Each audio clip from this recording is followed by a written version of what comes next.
guys, well here it is, my all-new 2023 Jeep Wrangler Rubicon 392. Now like I said, we have been waiting for 6.5 months, and I actually wasn't expecting to get it this early because the original estimated delivery date was a month after we actually took delivery.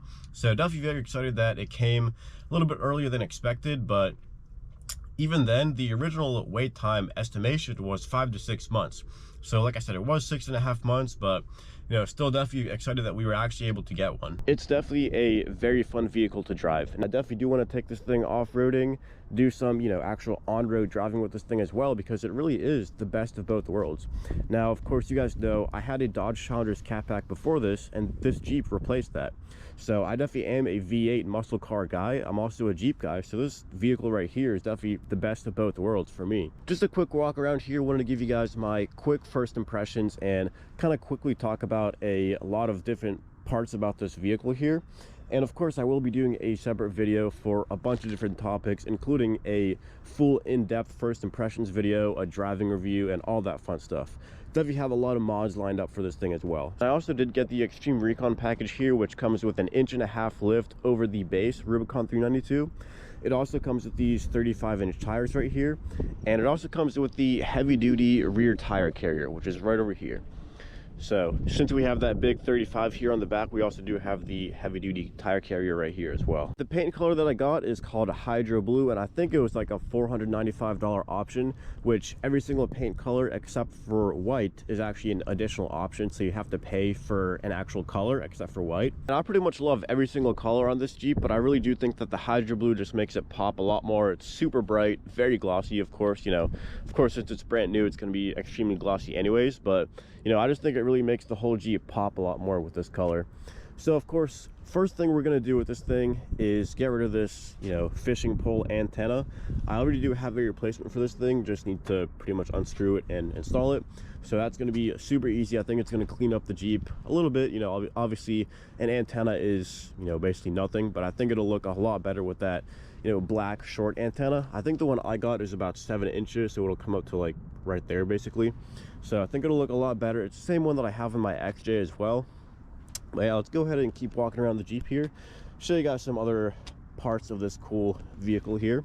So one option that I was actually not able to get is the integrated off-road camera, which is the front camera that goes right here in the center of the grille. Now whenever I ordered it, the salesperson told me that they're currently not available. So unfortunately, that's just one option that I wanted to get that I was not able to get. But if we're being completely real here, I probably would not have actually like had a real use for that off-road camera. Now, I do think it would be a cool thing to have, and I just wanted to get it fully loaded. So that's why I wanted to get that front camera. But like I said, realistically, I wouldn't actually use it for what it's meant to be used for. Of course, I am planning to take this thing off-roading, but you know, if I'm doing anything crazy, then I would probably just have a spotter, and a camera definitely would not do as good of a job as a human being. So definitely do think it would have been a cool option to have on this thing, but of course not needed whatsoever. So to walk around here to the hood, of course we do have the little air intake here for the hydro guide system, which I will show you guys as well. Of course we have the 392 badging with the bronze outline, and that's one way you can tell a 392 from a regular Rubicon, is that a normal Rubicon will have red accents and the 392 has bronze accents. So here on the Rubicon logo you can see bronze accents as well. Here on the Jeep you can see bronze outline as well, same thing with the 392. And then also the tow hooks here up front and the one in the back are also bronze. So one quick way to tell a 392 apart from other Jeeps is just those bronze accents right there. So of course we got the huge steel bumper right here with removable end caps, so we can definitely take a look at that as well. Then we can come around here, take a look at the suspension and steering components right there. So right there you can see the shock in the back a little bit right there. We got the coil spring, the sway bar with the quick disconnect right here. Now this one actually does have electronic disconnect for the sway bar, and there is a button for that on the inside, which I will show you guys that as well. And then one more thing about the Extreme Recon package is that since it did come with these huge 35-inch tires, it also did include these little fender flares right here. So this is actually part of the Extreme Recon package as well. So that's just one other way that you can tell the Extreme Recon package apart from the base 392. So walking around here, one thing that I first noticed whenever I first got in this thing is that it is very high off the ground. It's a lot higher than I was expecting. And one thing that I am planning to add on in the future are side steps, so it'll just make it easier to get in and out. And then walking around here to the back, I want to show you guys the exhaust system in the back. So of course we got a quad exhaust with a huge muffler in the back there. So one of my favorite parts about this Jeep is the active exhaust valves. So you can see right over here is where the valve sits, and right behind it there is a little motor that controls the valve. So on the inside, of course, there is a button where you can just press that and you can basically open and close the valves wherever you want. One thing I have noticed about the exhaust valves is that whenever you first start it up, I think the valves are actually open and then they will immediately close right after. So one thing that I've heard on YouTube videos is that some people say that if your neighbors get mad about having a loud exhaust, like, it's still going to be loud no matter what. Even if you close the valves, then as soon as you start it up, the valves are going to be open, but then they're going to close immediately after. That's one observation that I've had. Not sure how true that actually is, but just from listening to it and doing some experimentation, that's kind of what I've heard and what I've concluded from listening to it. And then as I mentioned, we do have 35-inch tires with the Extreme Recon package. These are the BF Goodrich all-terrain KO2s, and they are actually 315 wide, which is insanely wide in my opinion. And of course, like I said, 35 inches in diameter. So these also do have a beadlock capable wheel, as you can see right there. So 315s, I definitely do think that is a pretty serious tire. Of course, we can take a look at the tread right here. You can see it's definitely very meaty, has a very nice tread pattern, very good tread depth as well. So definitely excited to take this thing off-road and see what it can do. One more additional option that I also did get on my 392 here is the trailer hitch right here. So this is good for, you know, obviously if I want to have a trailer, or if I want to put a bike rack over here, or just have an additional tow point. Then I just thought that could come in handy if I ever do need it. So got that as an additional option. And here we can take a look at the backup camera right there. Definitely a very good feature because this thing is a very big vehicle from what I've noticed. One more thing on the outside here that I wanted to point out are the rear taillights that kind of stick out a little bit farther. So I think this is actually specific to the Extreme Recon package, is that the taillights kind of stick out a little bit farther. So that's just, you know, one of the things that I wanted to point out here. In a good side view here, we can kind of see how those fender flare extensions sit flush with the tire right there. So very cool look. You can see how if we didn't have those extensions, then the tires definitely would stick out past the flares.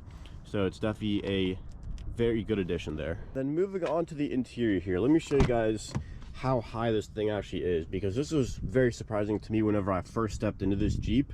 So this thing actually sits, you know, obviously very high because it's a Jeep, but for me, I have to actually grab onto this handle and like lift myself up. I can't just like step into it like a normal vehicle. So grab on, step in,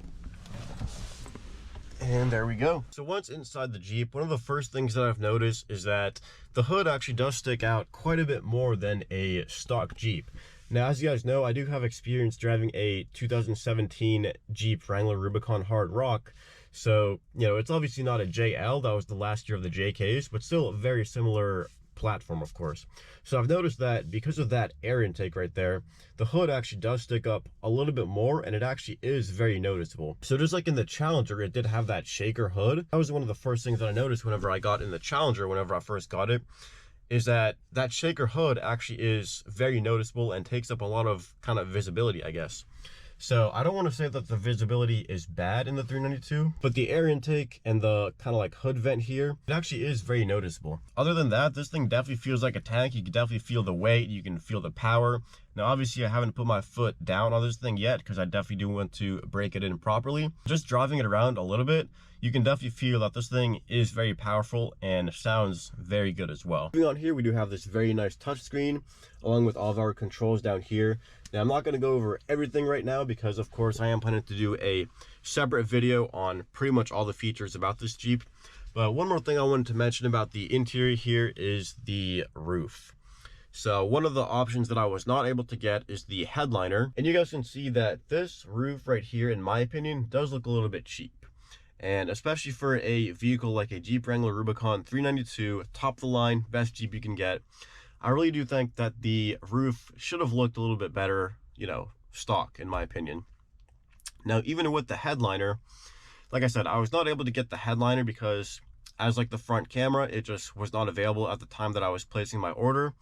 But even with the Mopar stock factory headliner, it would only cover up like just one little section of the roof.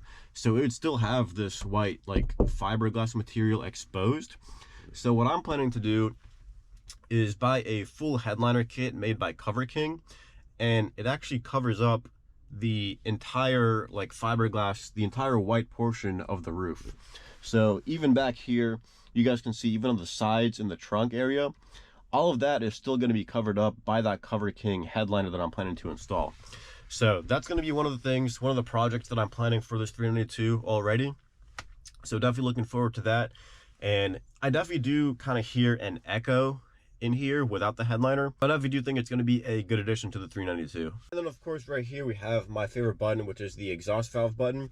So press that button, the exhaust valve's open and it'll be turned on basically. And of course here we do have the 4-wheel drive lever.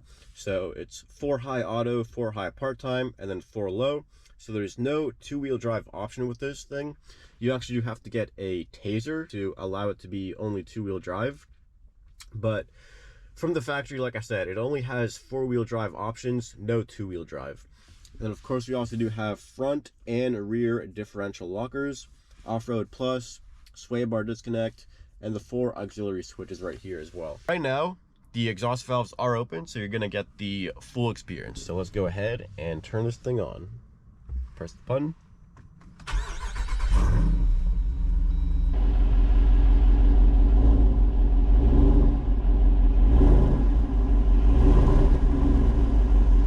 So there you see, it sounds very good. Now I am planning to do a exhaust comparison video comparing this exhaust to my Challenger Scat Pack that I had.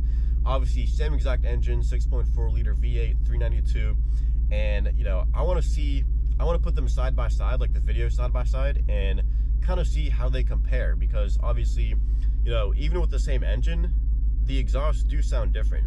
Now, I don't know which one I personally like better. So let's go ahead and hit the button and you guys will instantly hear the difference. So it's open right now. Let's go and hit that.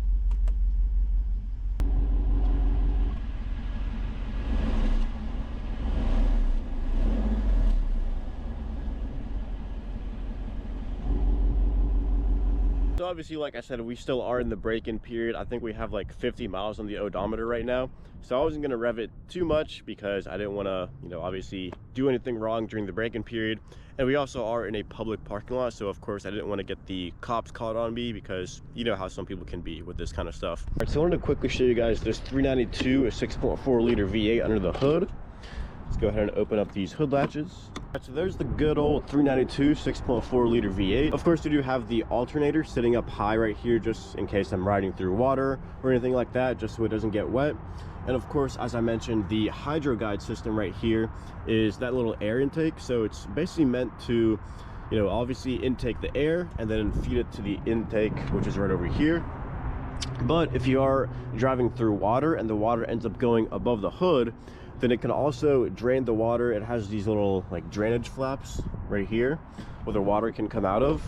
And then same thing with this one back here as well. So it has these little flaps that allow the water to just drain out of that hydro guide system instead of going into the intake, which is what this is for. All that's left to do right now is actually drive this thing, take it off road, and have fun with it. And also a quick update on my Jeep Cherokee XJ, because I know you guys probably think I'm gonna forget about this thing, but trust me, I'm not gonna forget about it. So after my last project of getting that rear bumper replaced, we did order that rear bumper shield, and I did receive it already. I also ordered some brand new mud flaps that are supposed to fit, I believe, a Grand Cherokee, but we're gonna try to install those on my XJ. So still waiting on the mud flaps, already have the rear bumper shield. After we get the mud flaps, we're going to take it back to the shop, get those things installed, and also get the underside wire wheeled and undercoated with rust encapsulator. So that's the plan for the XJ so far. So make sure you guys subscribe for more 392 and XJ content.